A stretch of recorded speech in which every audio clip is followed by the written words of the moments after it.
सम्पूर्ण साथीभाइलाई मेरो तर्फबाट नमस्कार। साथै आज चाहिँ म यो मेरो सानो जङ्गलमा आएको। यस्तै छ जङ्गल, बाल्यकालको याद आयो।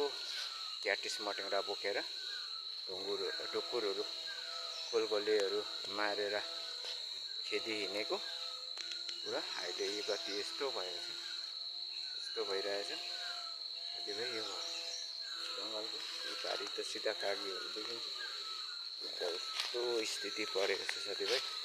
जङ्गलमा आएको घुम्दै अलिकति लडेछ, यहाँनिर रुख पनि लडिरहेछ। हेर्नुहोस् साथीभाइ, यस्तो स्थिति भएछ। यो अलिकति काटिदिउँ भनेर नि साथीभाइहरू हेर्नुहोस् ल,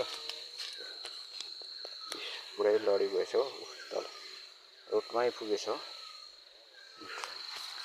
यस्तो भइरहेछ। अन्त त्यही काट्नु भनेर आएको साथीभाइ। बाल्यकालको याद आयो। एकदम चराचुरुङ्गी मारेको हो, बिचरा निर्जीव प्राणीहरूलाई, पक्षीहरूलाई क्याटिसले खेती साथीभाइसँग मारेको यहाँनिर। अहिले पुरा याद आयो, त्यसैले यो भिडियो बनाएको साथीभाइ।